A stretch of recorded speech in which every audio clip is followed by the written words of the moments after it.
Now. No. Love. Now. No. Love. Those 3 words came out of the mouth of Gabriel Figueroa with the same ease with which he signed millionaire contracts. Automatic, professional, efficient. There was no malice in them, not even intentional coldness, only distraction, only the certainty that whatever Isabel needed, she could wait 5 minutes, 10, maybe half an hour. She could always wait. Gabriel didn't even look at the screen when the phone rang on Caoba's desk. He recognized the name on the screen.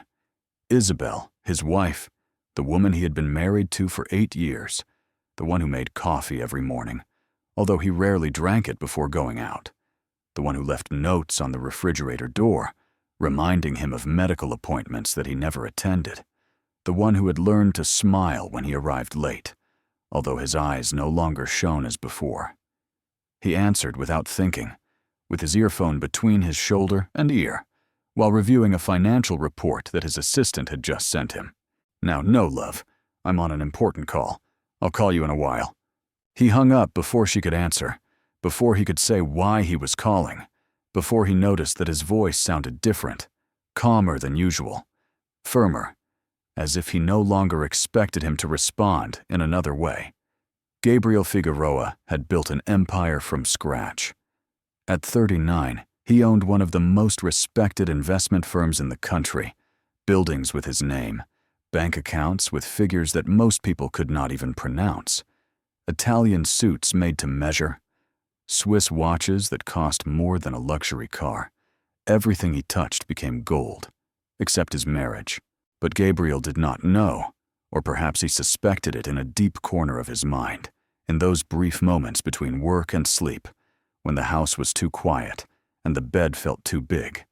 But they were fleeting thoughts, easy to ignore, easy to bury under another meeting, another contract, another glass of whiskey in the bar of the private club where he spent more time than in his own room.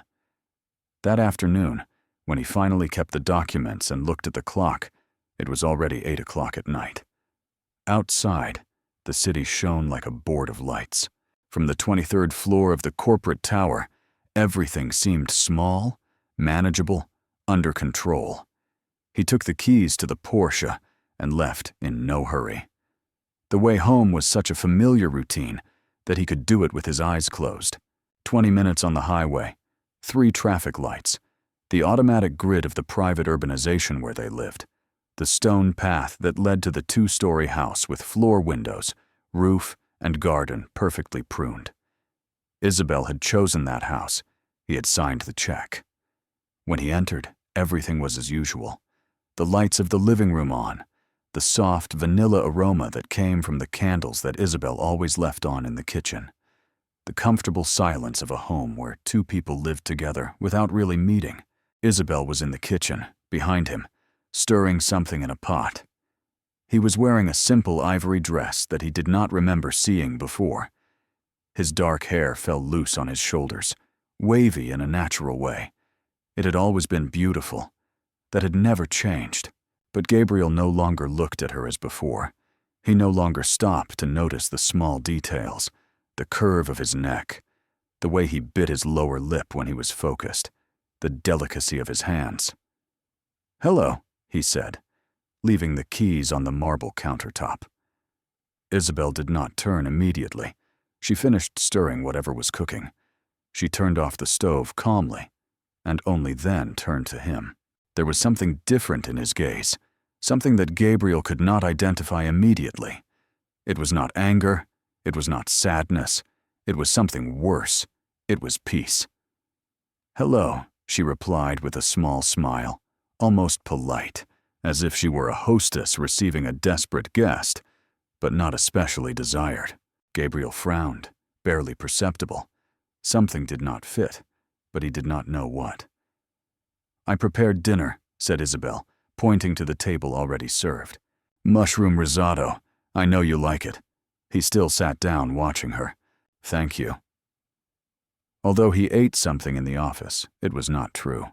He had not eaten anything since noon, but the answer came out automatically. A pious lie that he had repeated so many times that he no longer even recorded it.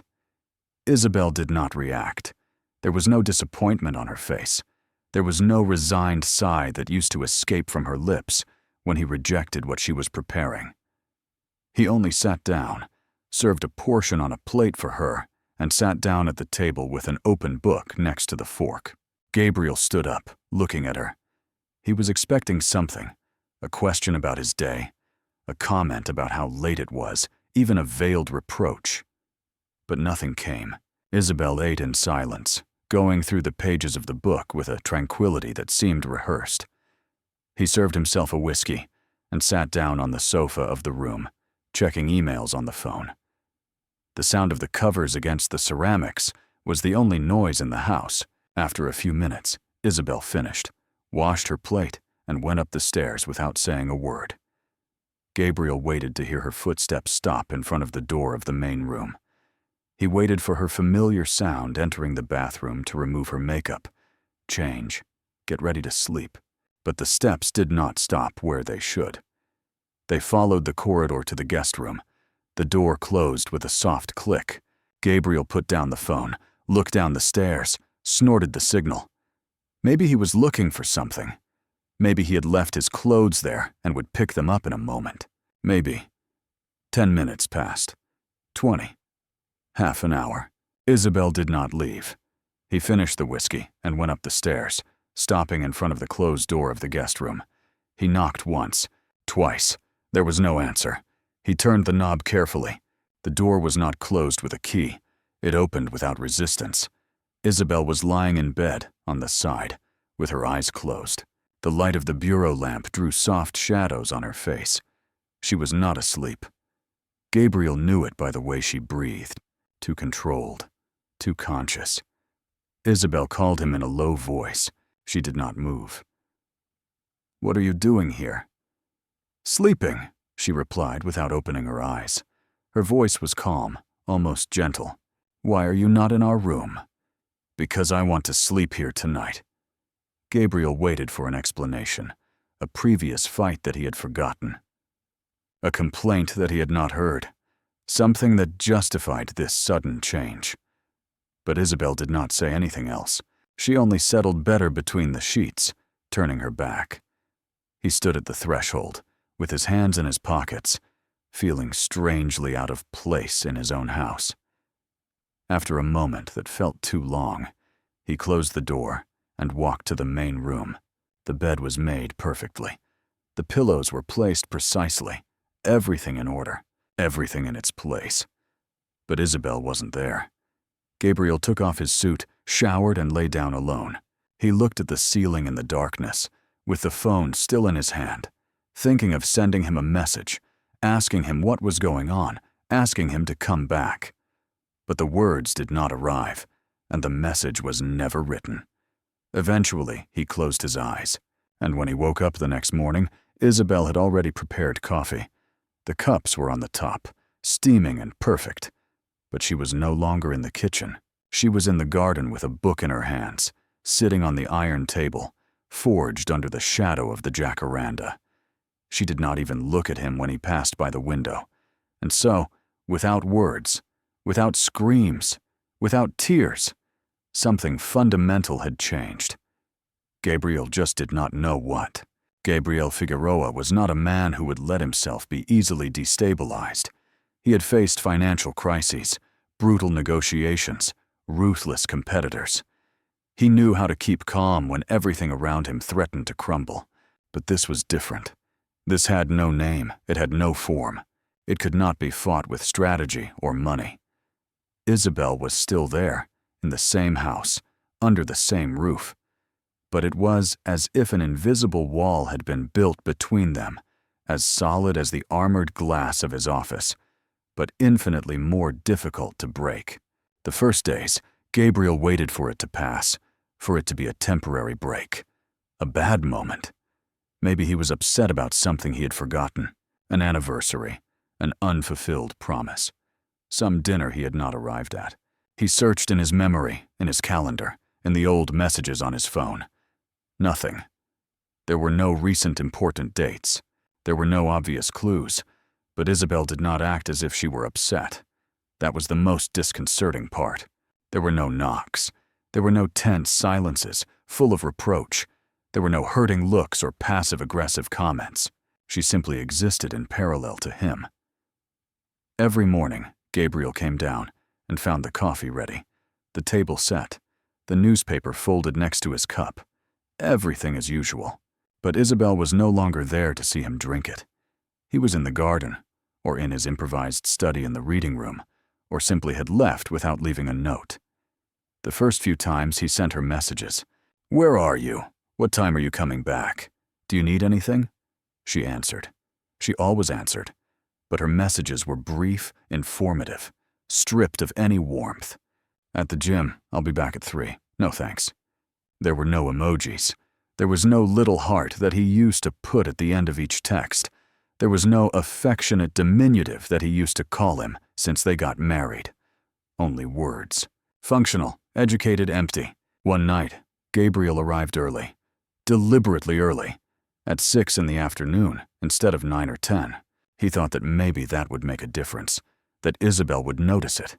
That they would talk. That everything would return to normal. He entered the house and found her in the kitchen, chopping vegetables with precise and rhythmic movements. She was wearing a navy blue dress that raised the golden tone of her skin. Her hair was gathered in a loose ponytail. She was not wearing makeup. But her face had that serenity that Gabriel had begun to associate with something that he could not define. It was not happiness. It was not sadness. It was simply peace. "I arrived early," he announced, as if that were an achievement worthy of celebration. Isabel looked up and smiled a little. "Cortez. How nice. Shall we have dinner together?" "Yes," Gabriel replied, feeling ridiculously relieved. "Of course." They sat down at the table. Isabel served pasta with homemade tomato sauce, fresh salad, freshly baked bread that smelled of rosemary and garlic. Everything was delicious, better than Gabriel remembered. But eating in silence in front of Isabel felt like a social obligation more than like a dinner between husbands. He tried to start conversations. "How was your day? What have you been reading? Did you see any of your friends?" Isabel replied. She always replied. "Well, a historical novel. Yes, I stayed with Mariana to have coffee." But she did not ask questions back. She was not curious about Gabriel's day. She did not share anecdotes. She did not laugh.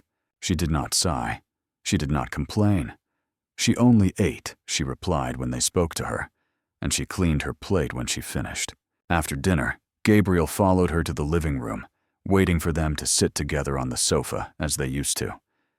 But Isabel took her book and sat in the individual armchair next to the window, crossing her legs under her body, completely absorbed in the pages. Gabriel sat on the sofa, with the remote control in his hand, but without turning on the television. He only looked at her. He looked at the way her fingers passed the pages, the way her lips curved slightly when something in the book entertained her, the way she seemed absolutely comfortable being alone, even though he was only 3 meters away. "Do you want to see something?" Gabriel asked, breaking the silence. Isabel looked up as if she had just remembered that he was there. "No, thank you. I'm going to finish this chapter. And then I'm going to sleep. Sleep in the guest room, again." Gabriel squeezed his teeth. "Isabel, how long are you going to sleep there?" She closed the book calmly, marking the page with a separator. "I don't know. Does it bother you?" "Yes, you are my wife. You should sleep in our room." Isabel bowed her head, as if she were considering her words with genuine curiosity. "Why?" The question left him speechless. She was not confrontational. She was not sarcastic. She was sincere, as if she really wanted to know the logic behind her claim. "Why?" "Because we are married," Gabriel said, feeling that the answer was obvious. Isabel sighed slowly. "You are right. We are married.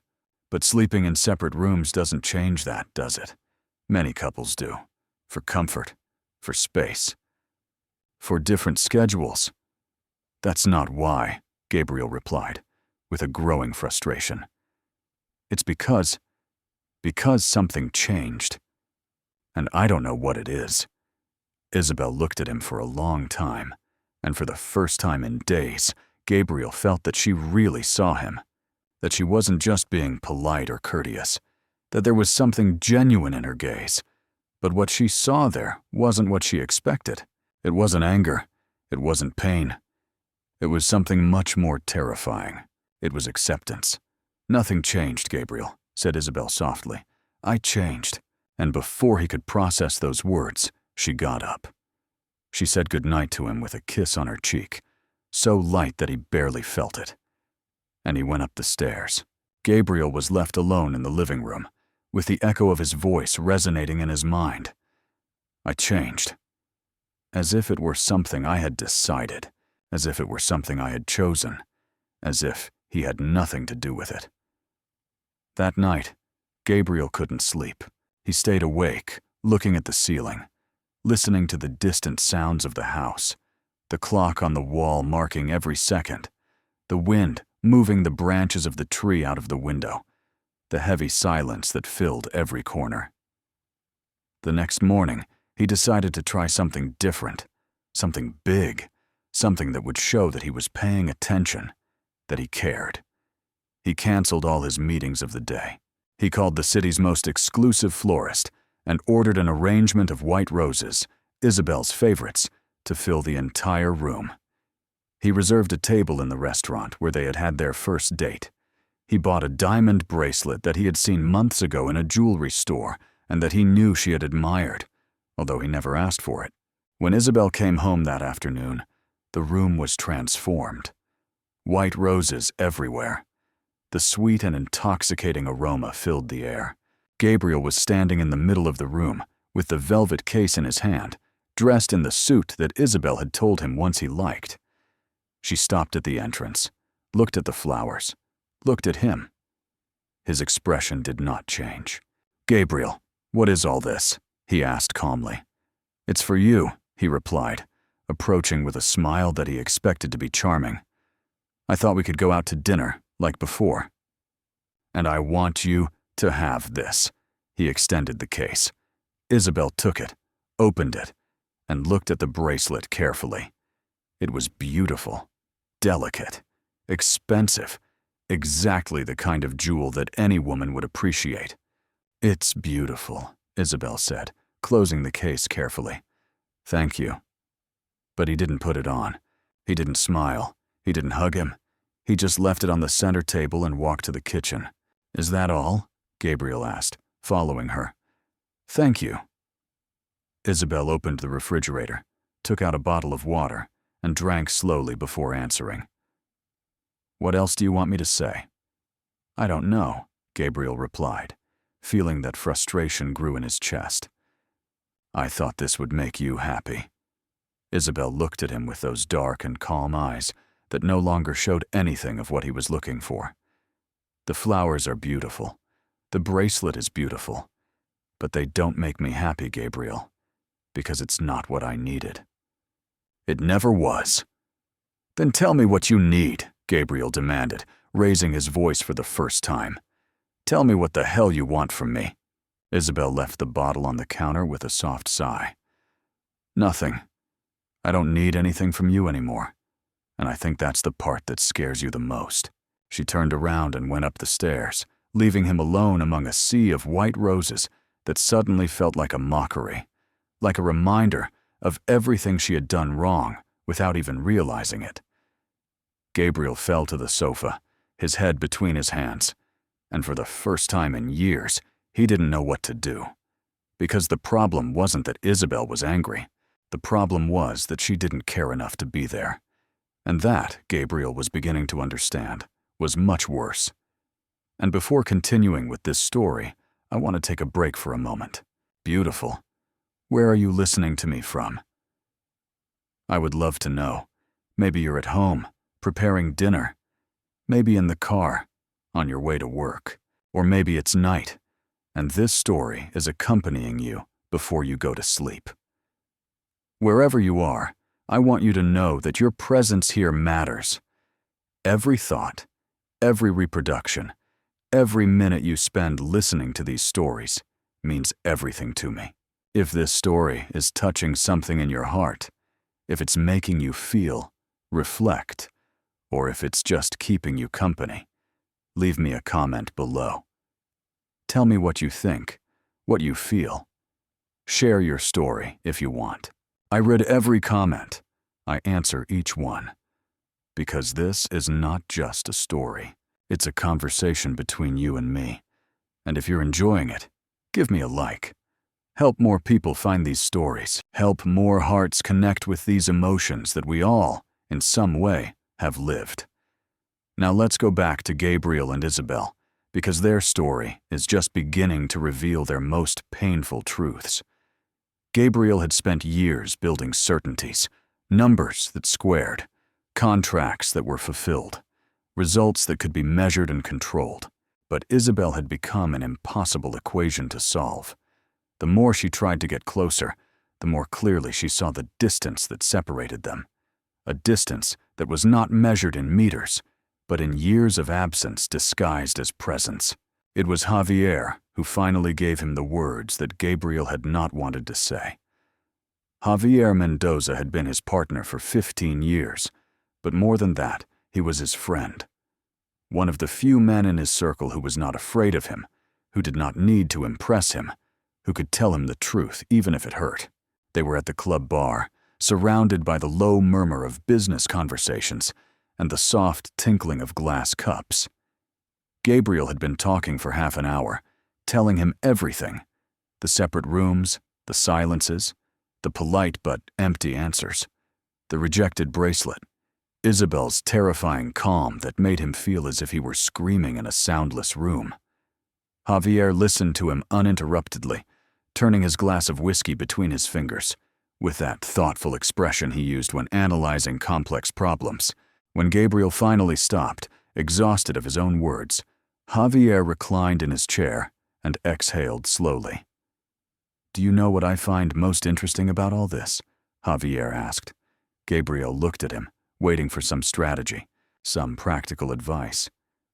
"You still don't understand it," Javier said with a frankness that cut.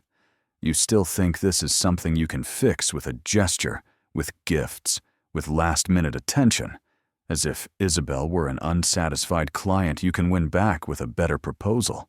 That's not what Gabriel defended. I'm just trying to—" "What?" Javier interrupted him. "To recover something you never took care of? Gabriel, I've known Isabel since they got married.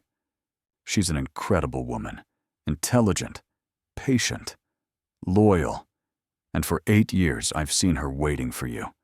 In business dinners, where you were late or didn't even show up. In events where she talked to herself because you were hanging up on the phone. In family reunions where she made up excuses for you." Gabriel squeezed his jaw. "I was working, building a future for us." "For us?" Javier repeated with a bitter laugh. "No, brother. You were building an empire for yourself, and you assumed she would be there when you finished. The problem is that she got tired of being a piece of furniture in your life, and now that she's finally gone emotionally, you realize you needed her, but not when she needed you." The words hit Gabriel like a punch. He wanted to fight back. He wanted to defend himself, but he couldn't, because deep down in his heart, where the uncomfortable truths live, he knew Javier was right. "So what do I do?" Gabriel asked, and for the first time his voice sounded small, vulnerable. Javier looked at him with something akin to compassion. "I don't know, but I'll tell you one thing. If you really want to get her back, it won't be with flowers or jewelry. It will be with time, with presence, by showing her that you aren't the same man who told her, 'Now no, love.'" When she called just to hear your voice, Gabriel left the club with those words echoing in his mind. He drove home in silence, without music, without calls, only the sound of his own thoughts. When he arrived, it was barely 7 in the evening, early again, trying again. But this time he didn't enter with flowers or gifts. He entered only with the intention of being there, of seeing her, of listening to her, of being present in the way he had never known how. Isabel was in the garden, as he had seen her so many times in the last few days. But this time, Gabriel didn't stay inside looking at her through the window. He went out, walked toward her, and sat in the chair opposite hers without asking permission. She looked up from her book, surprised. She said nothing. She just waited. "Can I stay here with you?" Gabriel asked. Isabel studied him for a moment, as if evaluating the sincerity of the question. Then she nodded. "Sure." Gabriel reclined in the chair, not knowing what to say, not knowing what to do with his hands, not having a phone to check or a document to read. He was just there, with her, in silence. 10 minutes passed, 20, half an hour. Isabel kept reading. Gabriel kept sitting. The sun began to go down, staining the sky orange and pink. The cicadas began their evening song. A soft breeze moved the leaves of the jacaranda, and for the first time in a long time, Gabriel didn't feel the urgency to be somewhere else, to check emails, to plan the next meeting. He was just there, present, even if he didn't know how to be completely. Eventually, Isabel closed her book. She looked at him with those dark eyes that had seen so much of him, and that now seemed to see him from an insurmountable distance. "Why are you doing this?" she asked softly. Gabriel was slow to respond. "Because I want to understand what happened. I want to understand what I lost." Isabel tilted her head. "You didn't lose anything, Gabriel, because you never had it. Not really." He felt the words like a blow. "But I am here. I was always here." "No," Isabel corrected with a devastating calm. "You were in the house. You were in the marriage on paper. But you were never really with me. Not when I talked about my dreams and you were looking at your phone. Not when I asked you to spend a weekend together and you had an urgent meeting. Not when I called you that afternoon just to hear your voice, and you told me now. No, love." Gabriel closed his eyes. He remembered that call. He didn't even remember what he was doing when she called. Some report, some contract, something that at that moment seemed more important than his wife. "I'm sorry," said Gabriel, and the words came out broken. "Isabel, I'm sorry. I didn't realize that you were losing me," she finished. "I know, and that's the saddest part. You didn't realize until I was already gone." "But you're still here," Gabriel insisted, reaching for her hand on the table. Isabel let him touch it, but she didn't return the gesture. Her hand was still under his, warm but lifeless. "My body is here, but my heart left a long time ago, and I don't know if it can come back." "What can I do?" asked Gabriel, and the desperation in his voice was palpable. "Tell me what I can do to fix this." Isabel withdrew her hand carefully. "You can't fix it, Gabriel. It's not something you fix with an action. It's something you build with 1,000 small actions over years. And we didn't build that. You didn't build that. So this is it?" Gabriel asked, feeling panic. "Are you giving up? Are you giving up on us?" Isabel looked at him with a deep but serene sadness. "I'm not giving up. I'm accepting. Accepting that this marriage is what it always was. A transaction. You provide. I manage the house. We coexist, but we don't love each other. Not in the way that matters." "I love you," Gabriel said. And as he said it, he wondered if it was true. If he had ever known what it meant to love someone beyond having them. Isabel stood up, picking up her book. "If you loved me, you wouldn't have needed to lose me to realize I was there." She walked toward the house, leaving Gabriel alone in the garden as night fell.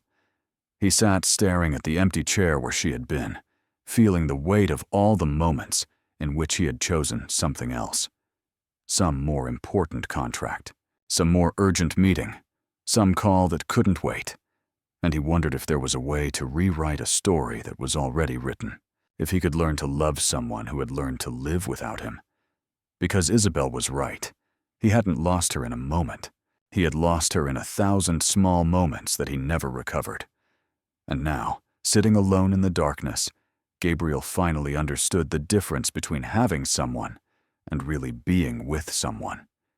And he knew that he had spent 8 years without really being with the woman who slept under the same roof. Gabriel Figueroa had learned to make quick decisions. In business, indecision cost millions.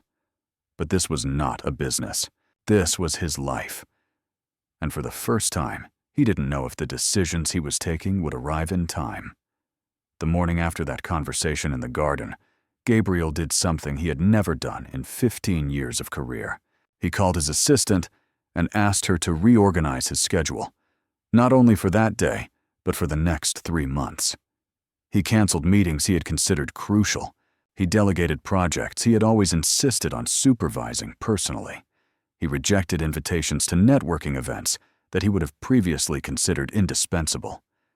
Javier almost fell out of his chair when Gabriel told him he would be working part-time for the next few months. "Are you sick?" Javier asked, genuinely concerned. "No," replied Gabriel. "I'm trying not to be." He didn't explain further. He didn't need to. Javier understood. But making room in his schedule was the easy part. Knowing what to do with that space was the real challenge. Gabriel spent the first few days simply being at home, having breakfast when Isabel had breakfast, even if she ate in silence with a book in her hand, working from the study instead of going to the office, lunching in the garden, being present, even if present felt strange and clumsy. Isabel didn't react to these changes. She showed no surprise or gratitude. She simply continued with her life, a life that Gabriel was discovering existed completely apart from him. One afternoon, Gabriel heard laughter coming from the living room, laughter he hadn't heard in months. He went down the stairs and found Isabel sitting on the sofa with 2 women he vaguely recognized. Mariana, her best friend since college, and another woman with curly hair he didn't know. They had wine glasses in their hands and shared a cheese board that Isabel had prepared. The 3 went quiet when Gabriel appeared in the doorway. "Hello," he said, feeling absurdly like an intruder in his own home. "Hello, Gabriel," Mariana replied, with a polite but cold smile. "Congratulations on finally finding the way home." The comment was like a slap, but Gabriel let it pass. He couldn't blame her. Probably Isabel had told her everything. Probably these women knew more about the state of his marriage than he did until a few days ago. "I just stopped by to say hello," said Gabriel, quickly retreating. But instead of going back to the study, he stayed in the hallway, not wanting to spy, but unable to walk away. He heard the laughter return. He heard Isabel tell a story about a ceramics class she had started taking. Ceramics. Gabriel didn't even know she was interested in ceramics. He heard Mariana talk about a trip they were planning, all 3 of them, to Oaxaca. 2 weeks in February. Isabel had already bought her ticket. 2 weeks. Gabriel didn't remember the last time Isabel had traveled without him. He didn't remember her ever having done so. He heard the woman with curly hair, whose name turned out to be Lucia, mention something about a book club. Apparently, Isabel was part of a group that met every Tuesday at a downtown bookstore. They had been doing it for 6 months. Gabriel had no idea. He walked away from the hallway with a strange weight in his chest. It wasn't jealousy exactly. It was something worse. It was the understanding that Isabel had a full, rich life, full of interests and friendships and plans, and he was not a part of any of it. He never had been. That night, when the friends left, Gabriel found Isabel collecting glasses and plates. "I didn't know you were taking ceramics classes," he said, trying to sound casual. Isabel looked up, surprised that he knew. "Ah, yes, I started 3 months ago." "Do you like it?" "I love it," she replied with a small but genuine smile. "It's therapeutic, and I like working with my hands, creating something from scratch." "I'd like to see what you've made," said Gabriel. Isabel studied him for a moment, as if deciding if the request was sincere. Then she nodded. "Okay, I have some pieces in my studio." "Your studio?" Gabriel asked, confused. "The reading room," clarified Isabel. "I turned it into my space." Gabriel followed her up the stairs to the room they had always called the reading room, although they never really used it. Isabel opened the door, and Gabriel entered a world he didn't know. The walls were lined with shelves of books Isabel had collected. There was a desk by the window with a laptop, notebooks filled with notes in her neat handwriting, colored pens. In one corner, there were pieces of pottery in various stages. Bowls, vases, plates with delicate hand-painted designs. There were photographs on the walls. Isabel with her friends. Isabel in places Gabriel didn't recognize. Isabel laughing, alive, radiant. "It's beautiful," said Gabriel, and he meant it. "All of this is beautiful." "Thank you," replied Isabel, softly touching one of the vases. "It's my refuge." Refuge, the word echoed in Gabriel with a sharp pain. Refuge from what? He wondered. But he knew the answer.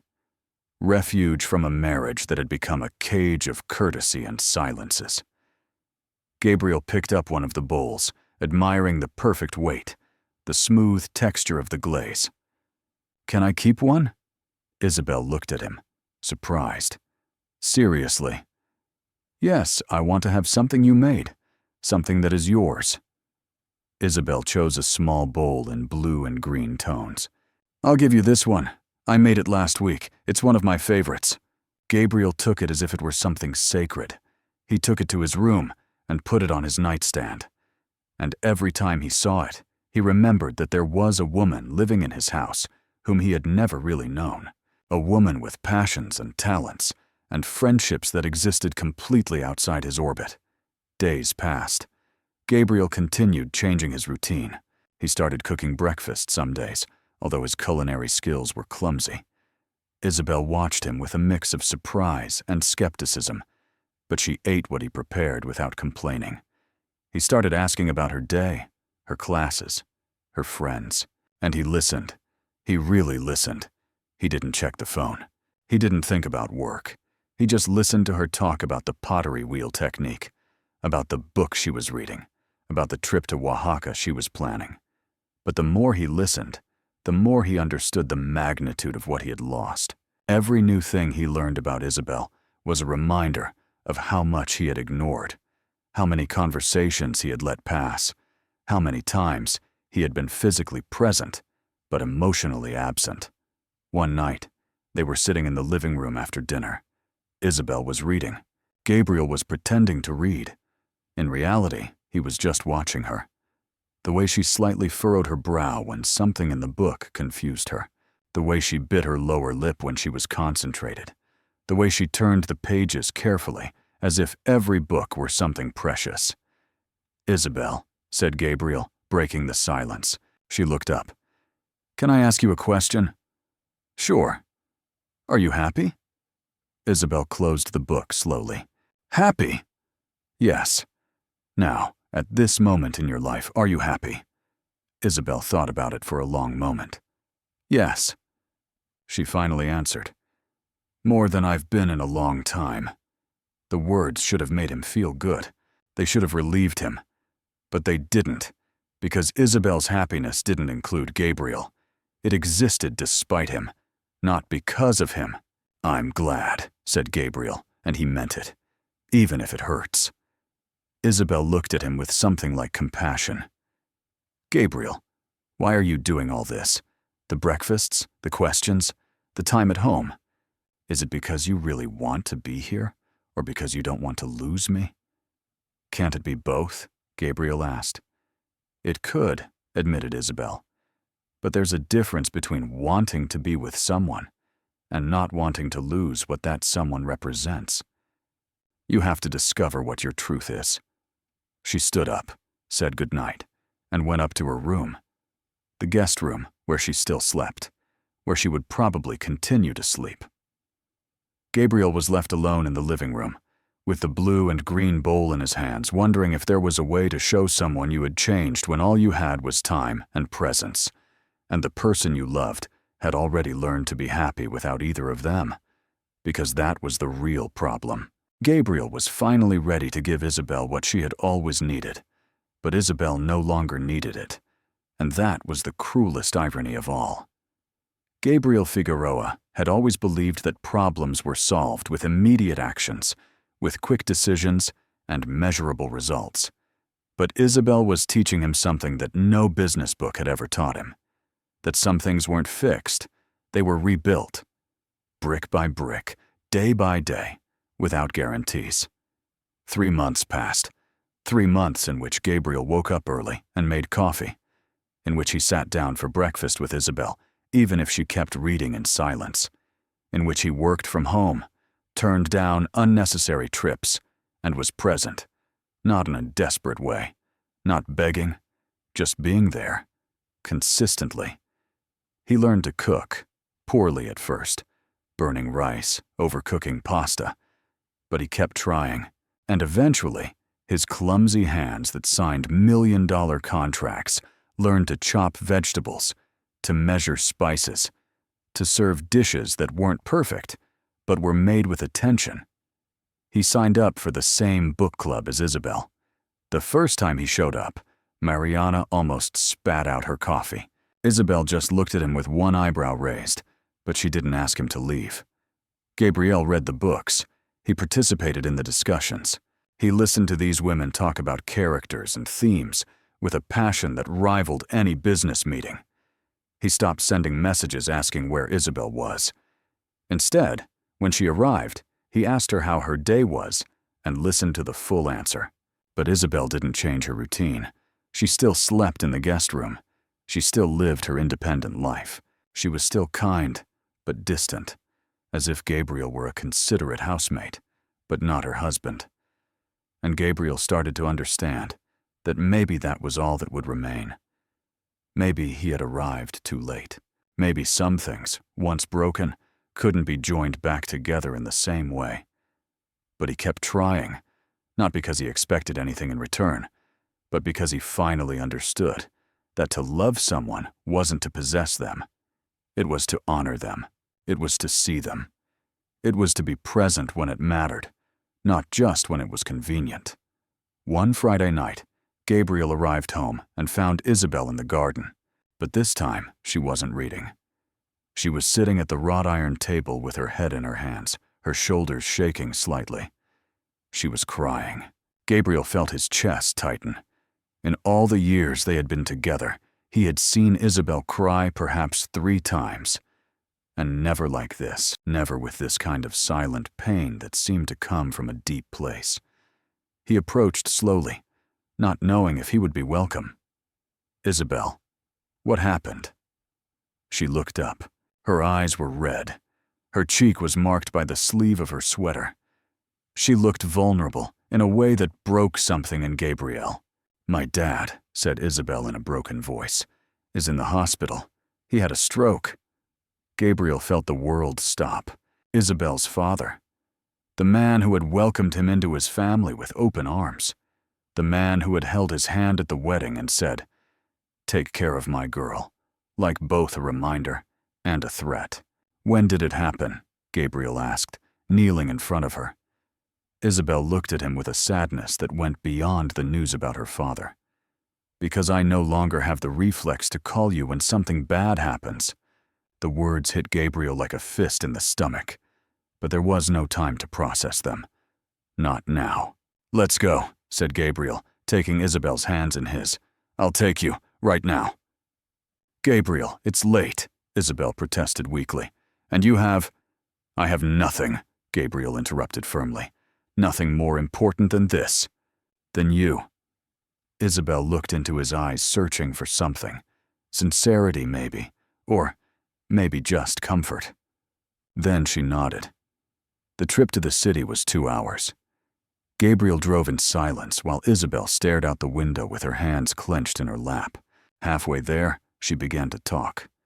She told stories of her father, of when she was a girl and he took her to the library every Saturday, of when he taught her to ride a bike, of when he cried on her wedding day, although he tried to hide it behind a smile.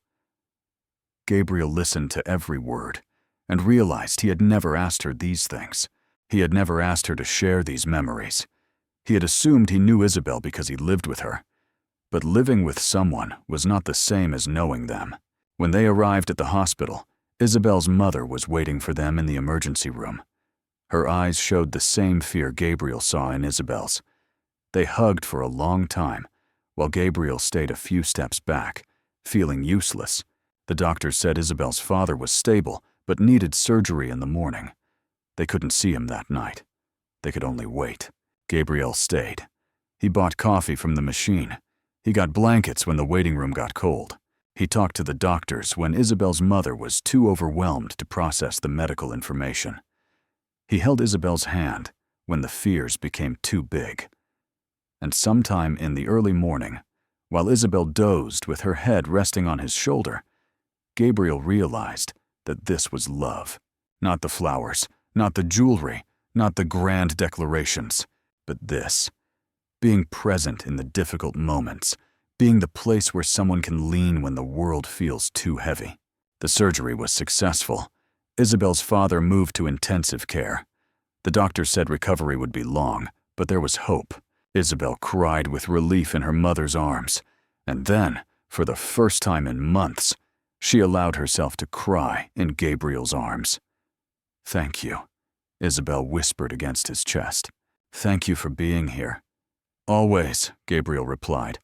"Whenever you need me, I'm going to be here." They stayed in the city for a week. Gabriel rented an apartment near the hospital. He cooked simple meals that he brought for Isabel and her mother.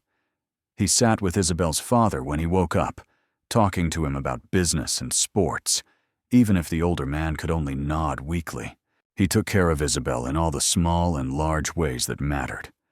And at some point during that week, something changed. Isabel began to look at him differently, not with the distant courtesy of the last few months, but with something softer, something that looked like trust. One night, after Isabel's father showed clear signs of improvement, they were back in the rented apartment. Isabel was on the balcony, looking at the city lights. Gabriel went out to join her, offering her a cup of tea. "I didn't know you knew how to make tea," Isabel said with a small smile. "There are a lot of things I didn't know how to do," Gabriel replied. "But I'm learning." Isabel took a sip, letting the silence settle between them. It wasn't an uncomfortable silence. It was the kind of silence shared by people who could simply be together. "Gabriel," Isabel finally said, "why are you doing all this?" "Because I love you," Gabriel replied without hesitation. "And because I finally understand what that means." Isabel looked at him, waiting for him to continue. "For years I thought loving was providing, giving security, building a future. But that's not love. That's responsibility. Love is this. It's being here at 3 a.m. in a waiting room. It's learning to make tea the way you like it. It's listening to your stories about your dad. It's seeing who you really are and choosing you every day." Isabel's eyes were shining. "And what if it's too late? What if I already made my peace with losing you?" Gabriel nodded, accepting the possibility. "Then I'll have to learn to live with that. But I'm not going to stop trying to show you who I can be, not because I want to get you back, but because becoming this man is the right thing to do, no matter what happens between us." Isabel remained silent for a long moment. Then, very slowly, she took Gabriel's hand. "It's not too late," she whispered. "But it's not like before, either. We can't go back to what we were." "I don't want to go back," said Gabriel, interlacing his fingers with hers. "I want to build something new, something better, something real." Isabel leaned on his shoulder, and Gabriel felt something he hadn't felt in months. Hope. It was not a fairy tale ending. There was no cinematic kiss or dramatic declarations. That night, Isabel still slept in her own room, and when they returned home a week later, there was still distance between them. There were still wounds to heal. But now there was something that hadn't been there before. There was possibility. There were real conversations. There were moments where Gabriel made Isabel laugh with his clumsy attempts at cooking. There were afternoons where she showed him her new pottery pieces, and he really listened when she explained the technique. And one night, almost 2 months after the hospital, Gabriel was in the living room reading one of the club books when he heard footsteps on the stairs. Isabel appeared in the doorway with a pillow under her arm. "Can I sleep with you tonight?" she asked, with a vulnerability that reminded Gabriel of the woman he had fallen in love with years ago. "Always," Gabriel replied, and the word held a promise. Isabel lay down beside him, not pressed against him, but close, and Gabriel knew that this was just the beginning, that rebuilding what they had lost would take time, patience, continuous presence. But for the first time in a long time, Gabriel was in no hurry, because he had learned that love was not measured in grand gestures, but in 1,000 small decisions, in being present, in seeing, in choosing. And every day, Gabriel chose Isabel, in the same way that, slowly, Isabel was learning to choose him back.